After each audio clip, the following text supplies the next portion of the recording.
Hello everyone, this is Jeff Rich from the Burning Archive.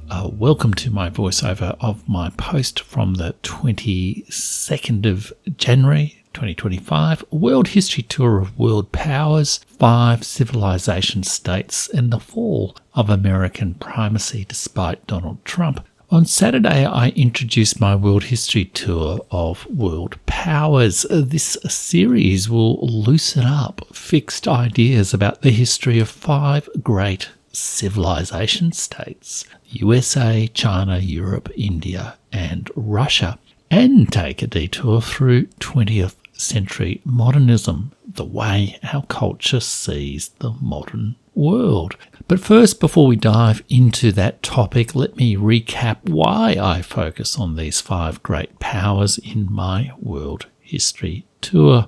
Great powers could also be called superpowers, or great states, or empires, or a recently adopted term of civilization states. I discussed the idea briefly in my Geopolitics and History guide.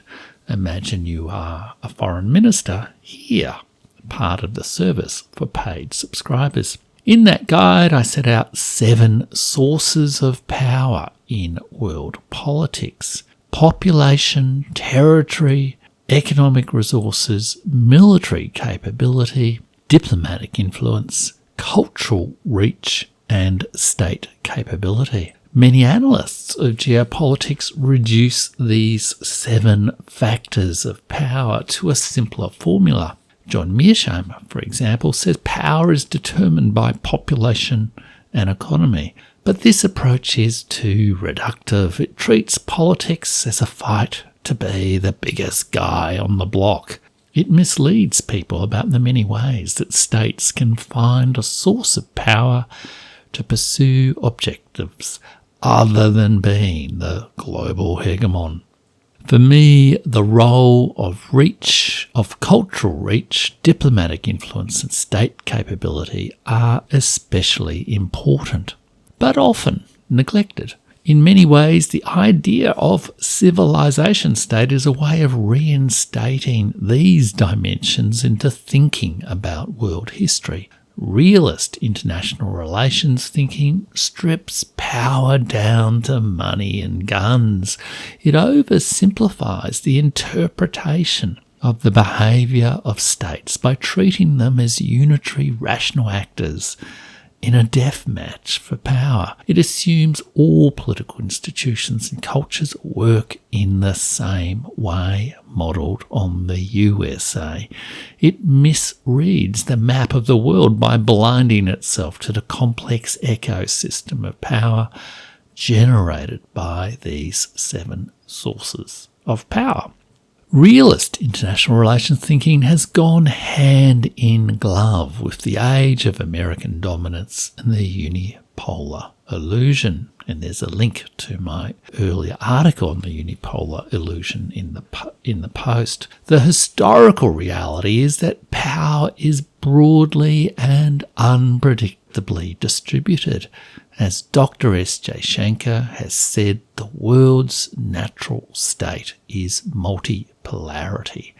World history is better interpreted with the plurality of the Mahabharata rather than the dualism of Pilgrim's Progress. For a while after 1945, the oversized economic, military, and cultural power projection of the USA created an illusion of a simpler world, which could be treated as a 2-dimensional chessboard of white and black, good and evil, freedom and tyranny, democracy and autocracy.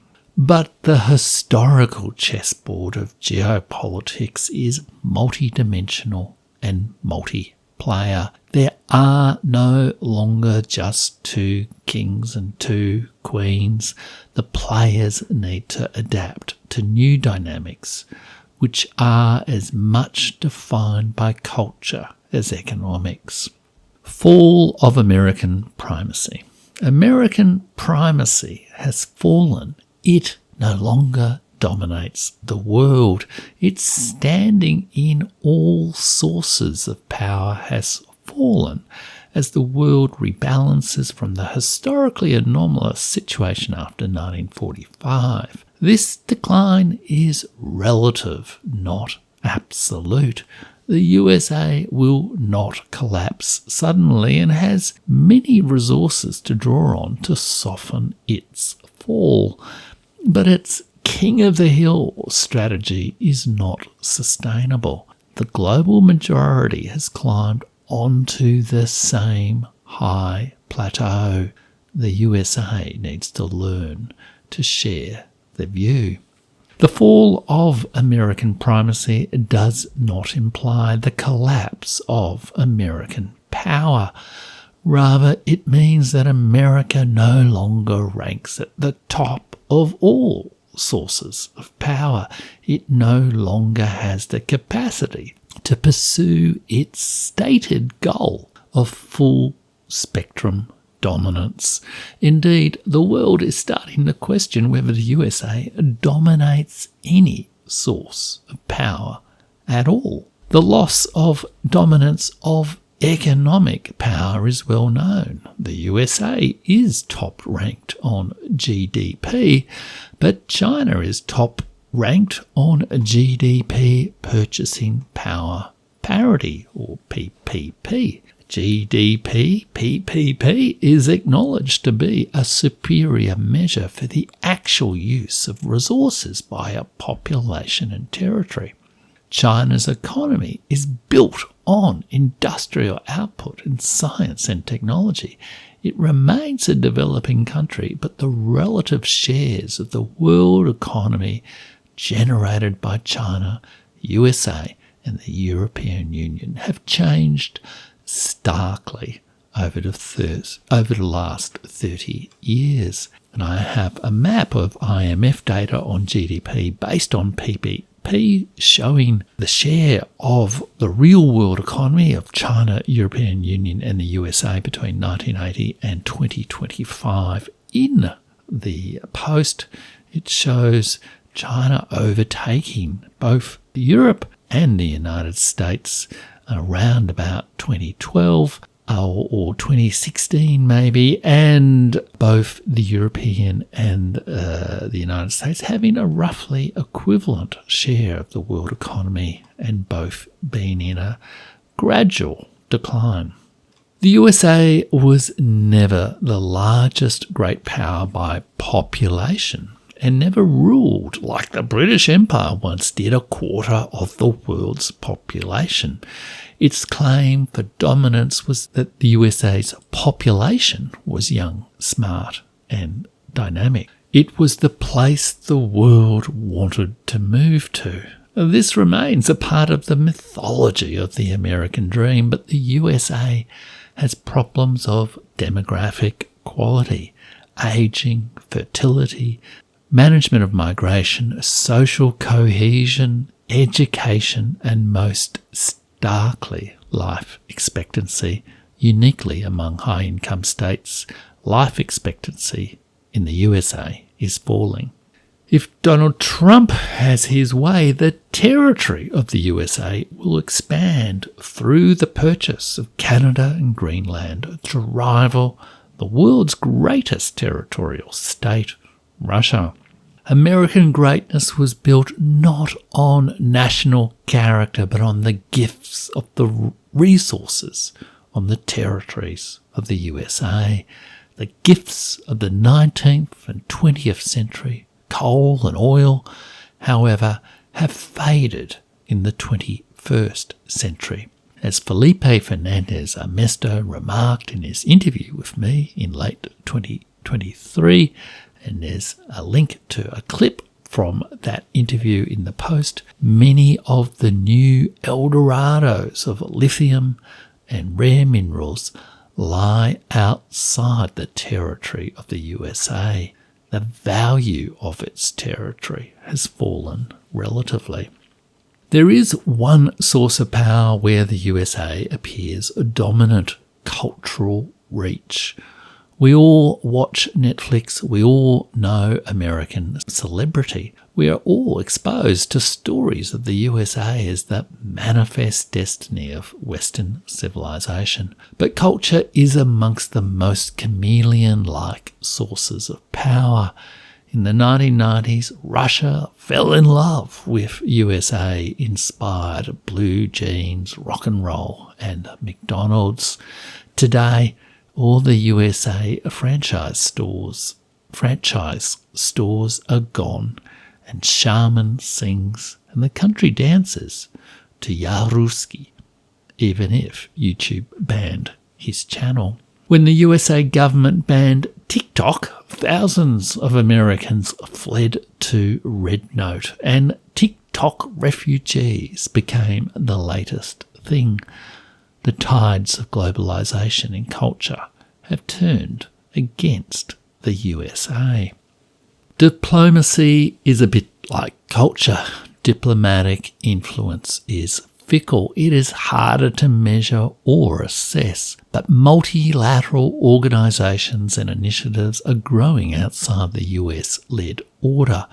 BRICS now includes Nigeria, the sixth largest population in the world, and Indonesia, Australia's neighbour and the world's largest Muslim country and one of the most linguistically diverse countries in the world with over 800 languages. The world is running itself without the USA. After Gaza, former US Ambassador Chaz Freeman argues the USA's moral authority in world diplomacy collapsed. It is hard to imagine Donald Trump's extractive brutalism will restore it. But what of the guns, spies, bombs and bases that ground American dominance in war? In his final State of the Union address, Barack Obama said, "We spend more on our military than the next 8 nations combined. Our troops are the finest fighting force in the history of the world. No nation dares to attack us or our allies because they know that's the path to ruin." But the sad story of the last 10 years is that American military interventions and alliances are the path to ruin. Victories are hard to find in Afghanistan, Libya, Iraq, Yemen, Gaza, Syria, Africa, and most dramatically, Ukraine. That sad country has chosen the path to ruin navigated by American generals who demand 18-year-old Ukrainian civilians be conscripted to a losing war rather than to test the mettle of the finest fighting force in the history of the world. The USA's reputation for military dominance is increasingly looking like a Potemkin empire. The USA no longer dominates military power. Other nations, from Russia to Yemen, have dared to attack the USA, and they have won. Finally, all the money and guns and prestige in the world do not matter if the great power does not have a state that is capable of governing itself and its relationships with the world. The USA suffers a fatal flaw in its state capability, while believing its founding fathers blessed it with a sacred gift in its republic. But the USA Republic is tattered and worn. Its military imperial state is bloated and out of control. Its domestic state is anemic and strife-torn. Despite many overheated commentaries from American progressives, Trump is not the prime case of this dysfunction. The whole leadership class of America share the blame for the chronic and frequent failures of American government. They have failed to develop a universal healthcare system. That causes the fall in life expectancy. Social welfare still hankers for the pre-1945 world. Education is expensive and ineffective. Policing is bizarrely fragmented. The list goes on and culminates with the ineptitudes of the Los Angeles fires. There is no single source of power from which the USA commands the world. American primacy has fallen. From this change in real and perceived power, many consequences flow.